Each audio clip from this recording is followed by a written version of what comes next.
Bonjour une fois de plus à tous nos amis et amis de langue française pour continuer notre petit pèlerinage dans les dédales magnifiques de l'humanisme de Jésus. Vous vous souvenez que nous en sommes déjà à la 5e réflexion de cette série qui a comme titre général un verset du psaume 8. Qui est l'être humain pour que tu te souviennes de lui? Qui est donc l'homme pour que tu te préoccupes de lui? Et dans cet humanisme de Jésus, je vais de nouveau utiliser un autre verset de psaume, le psaume 130. Mon âme est en moi comme un enfant, l'enfant sevré près de sa mère. Vous aurez donc deviné et compris que cette nouvelle réflexion va aborder le lieu de l'enfance dans cette nouvelle proposition humaine de Jésus. Depuis quelques semaines, nous avons découvert la différence de point de vue sur l'être humain dans l'Évangile et dans nos constructions spontanées. On pourrait dire que les dernières semaines, Jésus nous a aidés à déconstruire un système de compréhension de l'humanité, un humanisme vertical, un humanisme pyramidal. Il y a ceux qui sont au-dessus et ceux qui sont en bas, et puis il y a ceux qui sont tout à fait en dehors, qui sont dans les marges. Et en parlant de la fin des hiérarchies, par exemple, ou en remettant le pécheur comme lieu d'attention privilégiée de la part de Dieu, nous avons déjà compris que cette entreprise de déconstruction de la pyramide humaniste spontanée était en même temps la fin de toute aristocratie dans notre conception de nos relations entre êtres humains, mais aussi la fin de toute exclusion. Si je mets à bas, comme dit le Magnificat de Marie, toute hiérarchie, si les puissants sont renversés de leur trône et les pauvres sont élevés, si celui qui a faim est rassasié et celui qui était rassasié commence à sentir la faim, il y a donc une autre alternative possible pour construire l'histoire des humains. Et cette alternative, je dirais qu'elle est horizontale, mais pas horizontale dans le sens plat, aplati du terme, mais une horizontalité dynamique dont le centre est le Christ. Les marges font un mouvement vers le centre, et ce qui était au centre va aller progressivement vers les marges. C'est la transfiguration des marges et la transfiguration du centre. Et dans cette horizontalité dynamique où il y a tout un mouvement de déplacement des catégories humaines, Jésus va nous dire que le véritable centre, c'est l'enfant. C'est l'enfant parce que l'enfant est justement le marginal par excellence. On pourrait dire que l'enfant est le marginal de l'humain ontologiquement. Je vais y revenir tout de suite. Mais avant d'en venir à cette surprise qui met l'enfant au centre comme modèle et comme proposition privilégiée de nouvelle humanité, je voudrais quand même visiter l'un ou l'autre épisode de l'Évangile où l'on peut voir de manière très claire et très belle ce déplacement de la marge au centre et du centre vers la marge. Un premier épisode, vous en souviendrez certainement, je commence à mélanger l'espagnol et le français, c'est l'histoire de la femme courbée. la femme bossue dans la synagogue. Jésus entre dans la synagogue et vous savez que dans les synagogues, les femmes n'ont pas le droit d'être en bas, elles n'ont pas le droit d'être dans le lieu central du rite et de la lecture et du partage de la parole. C'est un lieu tout à fait réservé aux hommes. Donc si Jésus entre dans la synagogue et voit cette femme, c'est qu'elle est au balcon. Il a donc élevé le regard pour la voir au balcon. Et au balcon, c'est ça qui est assez paradoxal, il voit, il s'aperçoit que cette femme est bossue, courbée. Et évidemment, cette situation d'humiliation représente non pas seulement une situation physique, mais une situation morale, culturelle, religieuse. C'est la femme humiliée, pourrait-on dire. L'épisode de l'Évangile ne précise pas, mais certainement il a dû faire descendre cette femme du balcon pour la mettre de manière tout à fait scandaleuse au milieu des hommes, dans ce lieu du partage de la parole où il n'y a que des hommes. Et c'est là qu'il interpelle ceux qui sont au centre, les hommes, les pharisiens, les scribes, et il pose la question, est-ce qu'on peut remettre debout quelqu'un, une personne, le jour du sabbat, parce qu'elle aussi est fille d'Abraham. Elle aussi est fille d'Abraham, au même titre que vous, les pharisiens, les hommes, les scribes.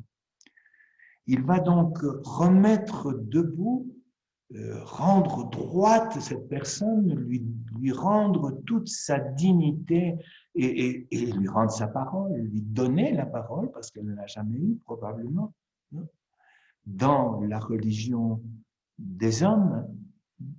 Et à ce moment-là, ceux qui étaient traditionnellement au centre de la synagogue se retrouvent aux marges. Donc il y a vraiment là un déplacement presque cinématographique, si vous voulez, du centre et des marges.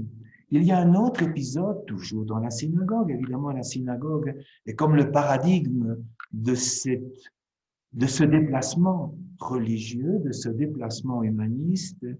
Jésus entre dans la synagogue, de nouveau un jour du sabbat, et il y a dans un coin un homme à la main desséchée. Jésus l'appelle et le met au centre. Évidemment, cet homme à la main desséchée n'a pas la parole parce qu'il est perclus, parce qu'il n'est pas entièrement parfait physiquement, ce qui est absolument indispensable pour partager la parole. Et Jésus, en le mettant au centre, lui ordonne de redresser sa main. Et il retrouve l'usage de sa main. Vous savez que dans le langage symbolique, la main, c'est le pouvoir. C'est la véritable capacité. Et à ce moment-là, de nouveau, les pharisiens et les scribes sortent de la synagogue. Celui qui était aux marges occupe le centre et celui qui était au centre sont mis à la porte, aussi de manière très visuelle. Il y a un autre épisode qui concerne directement Jésus, évidemment. C'est dans l'évangile de l'enfance, dans Saint Luc, où Jésus quitte ses parents en secret et reste au temple pour parler avec les docteurs. Et cet enfant qui devrait être aux marges, qui devrait être avec les adultes, se retrouve au centre du temple lui-même. Donc, on voit comment l'Évangile opère ce déplacement permanent, mais ce n'est pas un déplacement de revanche ou de vengeance, c'est un déplacement permanent. Et c'est ça que la figure, le symbole de l'enfant va nous révéler. Ce n'est pas l'enfant en tant que tel, mais plutôt l'enfant comme celui qui est marginal par excellence et qui fait le chemin vers le centre du royaume. Celui qui n'a absolument aucune parole, qui ne sait pas marcher, qui a besoin des adultes pour tout, devient la référence, puisque quand les disciples, qui sont des adultes, demandent à Jésus qui est le plus grand, évidemment les disciples ont toujours la vision pyramidale de l'humanité, qui est le plus grand, Jésus va répondre, c'est lui, c'est l'enfant, c'est le plus petit, c'est celui qui brise, qui déconstruit absolument tout schéma aristocratique et toute verticalité. Il suffit de reprendre le Magnificat de Marie pour nous en rendre compte. Bien, mais ce n'est pas si évident, car en effet, notre image spontanée de l'enfant, en tout cas dans notre culture occidentale, moderne, cette image de l'enfant est vraiment ambiguë et je voudrais d'abord visiter notre vision inconsciente et spontanée de l'enfance et de l'enfant. Je dis que c'est une vision ambiguë parce que, en même temps, elle provoque notre émotion. L'enfant, c'est l'illusion de l'innocence, comme s'il y avait un moment dans l'histoire de l'humanité où nous étions innocents. Et donc, cette innocence pourrait être récupérée. C'est le mythe de l'Éden, évidemment. Et maintenant, nous savons, grâce à la psychologie, que l'innocence n'existe pas. Il faut la construire, il faut l'acquérir, et ça se fait à travers la douloureuse expérience du dépouillement, du renoncement, de la conversion. Non, l'enfant n'est pas l'innocence perdue. Donc, il y a là un mythe qui fait de l'enfant quelque chose, une personne irréelle, d'une certaine façon. Et en même temps, l'enfant représente la totale impuissance. Il ne sait pas parler, il ne sait pas marcher, il ne sait pas se débrouiller seul. Et donc, il suscite en moi le sentiment de la toute-puissance. Et cela est évidemment très ambigu. Même si c'est une toute-puissance affective, généreuse, il y a là une relation de puissance qui n'a absolument rien à voir, je crois, avec la proposition de Jésus. Une seconde ambiguïté à propos de notre image spontanée de l'enfant, c'est d'en faire un objet. Pratiquement toujours, l'enfant est un objet parce qu'il est vulnérable. Et il est celui qui va apprendre, c'est l'objet de mon attention, de ma prudence, de ma bonté, et de mon enseignement. Il peut être aussi, et de plus en plus souvent, l'objet d'un abus. Toutes ces histoires d'abus sur les enfants, abus de pouvoir, abus sexuels, etc. La vulnérabilité de l'enfant nous permet de le considérer uniquement comme objet, alors que l'Évangile le considère comme un sujet, comme une personne à part entière, non pas comme un préhumain, non pas comme une ébauche, mais comme une personne unique qui est sujet et acteur privilégié de la nouvelle société. Autre ambiguïté, c'est de considérer l'enfant comme un être de pur besoin, et donc cet être de pur besoin sert à compenser mes frustrations d'adulte. Avec lui, je vais pouvoir corriger toutes mes frustrations, tous mes besoins. Moi aussi, je suis un être de besoin jusqu'à la fin de ma vie. Et donc, dans cet être qui est purement besoin, je vais pouvoir me considérer comme Dieu et répondre, compenser mes fragilités, mes inachèvements, mes frustrations. Dans la culture traditionnelle, dans les cultures traditionnelles prémodernes, On peut dire même que l'enfant est un infra-humain, il est pré-humain. Hein? Infant, ça veut dire qu'il n'a pas de parole, donc il n'est pas humain. J'ai été toujours frappé ici, dans le monde andin, par une petite anecdote, mais qui n'est pas si petite que ça. Elle est très, très significative. J'étais étonné du fait que souvent les parents ne donnent pas de nom à leur enfant avant plusieurs mois après sa naissance. L'enfant peut rester tout un temps après être né sans avoir de nom. Et j'ai posé une fois la question, mais pourquoi? Pourquoi dans la culture occidentale, au contraire, même avant qu'il ne soit conçu, les parents déjà rêvent de lui donner un nom, si c'est un garçon, si c'est une fille. Et par contre, dans les cultures traditionnelles, le nom vient beaucoup plus tard. Et le nom, c'est la personne, justement. C'est l'aspect unique, irremplaçable de l'enfant ou de la personne. Et la réponse était intéressante.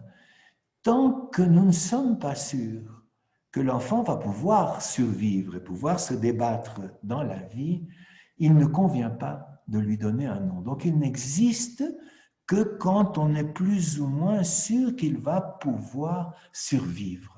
Expression terrible de la vulnérabilité des pauvres. Mais donc l'enfant comme infrahumain, et dans notre culture moderne, l'enfant comme jouet,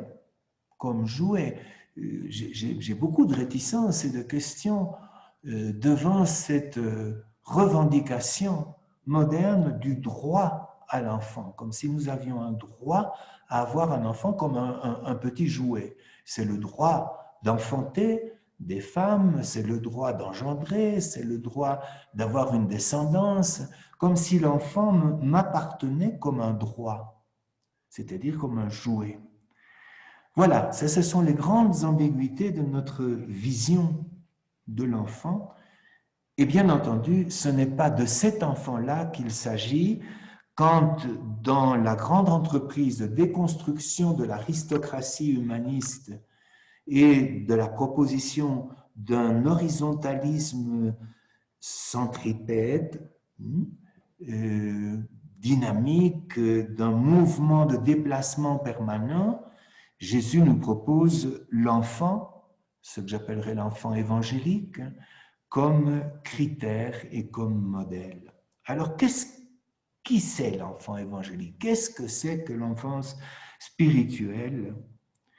Je vais essayer de balbutier quelques intuitions, mais évidemment, c'est tellement à contre-courant de ce qu'est notre expérience spontanée, dans un sens ou dans un autre, que je ne suis pas du tout sûr que ce soit là l'essence même de ce que Jésus veut nous dire. Mais voilà, je vous propose quelques pistes pour relire la proposition d'enfance évangélique de Jésus. On pourrait partir d'une expérience relationnelle, non plus l'enfant comme objet ou comme sujet, on va y revenir, non plus l'enfant comme jouet, non plus l'enfant comme besoin, mais l'enfant comme relation. Et je crois que c'est là que se trouve l'axe, le secret de l'enfant spirituel. L'enfant a son propre mode d'entrer en relation. Et c'est une relation de dépendance, bien sûr, mais nous pourrions nous contenter d'une dépendance unilatérale, c'est-à-dire que l'enfant a besoin du sein de sa mère, il a besoin de la protection de son père, il a besoin d'apprendre à l'école, etc. Mais c'est toujours une dépendance unilatérale. Et non, justement, l'enfance évangélique, c'est celle qui crée une relation de dépendance mutuelle ou d'interdépendance libératrice. Libératrice. Et je crois que ça, c'est vraiment une vision humaine fondamentale que nous avons perdue. Nous avons un culte absurde de l'indépendance, Bien sûr qu'il y a une dépendance pathologique, bien sûr, une dépendance affective, une dépendance à la drogue, à l'alcool, etc. Mais c'est une illusion de croire que nous pouvons être indépendants. Nous ne sommes jamais indépendants, nous sommes de plus en plus dépendants. Aujourd'hui, avec la situation de la pandémie, nous nous sommes rendus compte du niveau de dépendance. Mais l'important n'est donc pas de se plaindre de nos dépendances, mais de jouer aux relations de l'interdépendance et comment cette interdépendance nous libère mutuellement. La véritable liberté n'existe pas en soi, elle est le fruit de cette interdépendance qui nous libère mutuellement. L'enfance évangélique ou l'enfant évangélique, c'est aussi un chemin de naissance. Vous vous souvenez de Nicodème au chapitre 3 de l'évangile de Saint Jean, quand Jésus dit qu'il faut renaître d'eau et d'esprit. Et Nicodème, qui considère la naissance comme un événement ponctuel, unique, on ne naît qu'une seule fois, dit, mais enfin, est-ce que je vais devoir retourner dans le ventre de ma mère et répéter cet événement? Et Jésus déplace complètement l'idée de naissance. Ce n'est pas un événement ponctuel et unique dans le temps, c'est un chemin permanent.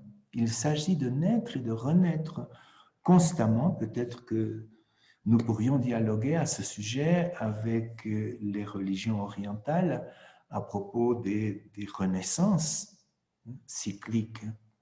Mais pour nous, il ne s'agit pas tellement de renaissance, mais plutôt d'une naissance permanente. Il s'agit de naître constamment. Et donc, l'enfant spirituel, c'est l'art de naître de manière permanente. C'est un chemin de naissance. Troisième piste, la première c'est l'interdépendance libératrice, la seconde le chemin de la naissance. Troisième piste, étonnante certainement pour une culture patriarcale comme la culture de Jésus, c'est de considérer l'enfant comme maître de sagesse.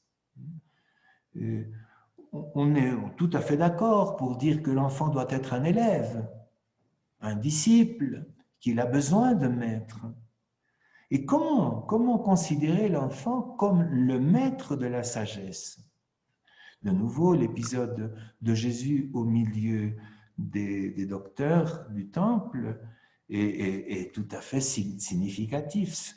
Ce sont les docteurs qui écoutaient cet enfant de 12 ans.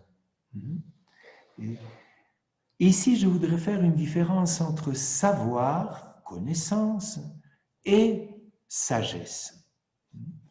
Le savoir, il s'acquiert, et donc l'enfant doit acquérir des savoirs, des connaissances de tout ordre, de tout genre. Mais ces savoirs viennent de l'extérieur et tu les accumules, tu les processes. Aujourd'hui, tu as accès à l'information de manière extraordinaire, mais tu as peu de temps pour vraiment acquérir le savoir, c'est-à-dire l'intégrer. Quand Jésus parle de l'enfant comme un maître de sagesse, il ne s'agit pas du savoir, mais plutôt de cette sagesse fondamentale. Et peut-être que l'enfant se réfère à l'essentiel de l'humain. Ça ne veut pas dire que l'enfant est bon. Comme je vous disais il y a quelques semaines, le pauvre n'est pas meilleur que le riche, on est tous aussi bons et aussi mauvais les uns que les autres. Et l'enfant, dès l'origine, a déjà sa charge de malice. Mais il n'a pas encore eu l'occasion de l'occulter, de la cacher. Il n'a pas encore eu l'occasion de jouer le rôle de la société. Il est encore tout nu. Il est dans l'essentiel. Et donc, il ne peut pas cacher sa vérité, même sa vérité égoïste, possessive. Il y a quelque chose de dénudé dans l'enfant qui nous renvoie à notre vérité essentielle. vérité essentielle. Je reviendrai dans un moment sur cette vérité essentielle qui est vraiment la condition d'une nouvelle humanité qui s'est emberlificotée, embourbée dans le mensonge. Et finalement, dernier trait de cette enfance évangélique, de cet enfant évangélique, c'est l'être tourné tout entier vers l'avenir.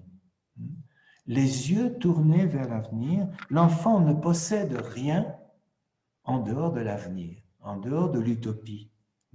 Et l'humanité de l'Évangile, elle est vraiment ouverte vers une promesse, vers une utopie. L'important n'est pas tellement que cette promesse se réalise, mais plutôt que nous ayons les yeux tournés vers cette utopie, vers cette promesse, et en ayant le regard obsédé par l'horizon du royaume de Dieu, nous en oublions toutes nos sécurités et tous nos égocentrismes. Ben voilà, c'est fort, fort différent du visage ambigu de l'enfant que je vous ai évoqué il y a un moment. Mais comme chaque fois, je vais conclure en disant comment faire atterrir cette nouvelle vision de l'enfance évangélique, de l'enfance spirituelle, dans le contexte qui est le nôtre. Comment faire de l'enfant le centre de cet enfant spirituel, le centre de notre société postmoderne. Voilà un défi du royaume de Dieu. Voilà, ça c'est le défi du royaume de Dieu. D'abord, je crois qu'il faut dénoncer fortement et dépasser la notion de l'enfant-objet, ou l'expérience de l'enfant-objet, l'objet de notre possessivité ou l'objet de notre exploitation dans tous les abus que j'ai signalés tout à l'heure.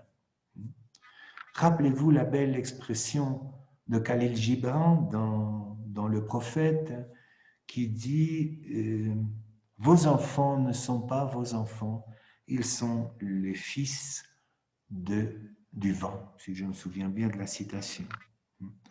Donc, il faut renoncer à faire de l'enfant un objet, un jouet, une compensation de nos frustrations adultes. Je pense qu'aujourd'hui, c'est les adultes qui ont des problèmes, ce n'est pas les enfants. Même au plan politique mondial, il faut bien reconnaître l'infantilisme suicidaire des principaux politiques du monde. Même aujourd'hui, dans l'après-élection aux États-Unis, c'est quelque chose d'impressionnant, l'infantilisme de celui qui ne veut pas se retirer. Dépasser, dénoncer l'enfant-objet, l'enfant-jouet, pour écouter et découvrir l'essentiel de la vérité humaine à partir de l'enfant. C'est-à-dire nous dépouiller de toutes nos hypocrisies, de tous nos mensonges, de tous nos selfies, de toutes nos images fabriquées, de tous nos masques, pour en revenir à la vérité fondamentale et essentielle de l'humain, même si cette vérité peut paraître un peu simple. Nous sommes en train de lire l'encyclique Fratelli Tutti, actuellement à table dans notre monastère, et je suis sûr que des adversaires du pape doivent sourire de manière un peu méprisante en disant « comme c'est simple, comme c'est simpliste, comme c'est simplot ». Simplement parce que c'est vrai et parce qu'il dit vraiment l'essentiel. Et quand on dit vrai, quand on dit l'essentiel, ou bien on se moque de vous, ou bien on est obligé de reconnaître que c'est ça qui est important. Donc il faut revenir à cet essentiel de la vérité qui est, comme je le disais la semaine passée, extrêmement simple. Mais pour ça, il faut rompre de nouveau le schéma vertical, le schéma pyramidal. Avec un enfant, si vous voulez lui parler dans les yeux, si vous voulez vraiment parler face à face, que faut-il faire? ou bien vous vous mettez à genoux pour rejoindre son visage, ou bien vous le prenez dans vos bras et il rejoint votre visage. Il n'y a pas d'autre alternative, et ça c'est le Magnificat de Marie, justement. Il faut ou se mettre à genoux devant lui, ou l'élever pour qu'il puisse te voir face à face. C'est toute l'utopie d'une société d'égaux, où tous seraient égaux, le faible, le fort, l'homme, la femme, toutes les cultures. Je crois que c'est le grand rêve de cette encyclique magnifique du pape François. Pour tout ça, il faut dénoncer, guérir nos infantilismes adultes. Je le répète, ce ne sont pas les jeunes, en particulier en Amérique latine, ce ne sont pas les jeunes qui sont malades, ce sont les adultes, et qui sont malades d'un infantilisme crasse, d'une irresponsabilité dramatique. L'enfance spirituelle, c'est vivre dans la vérité.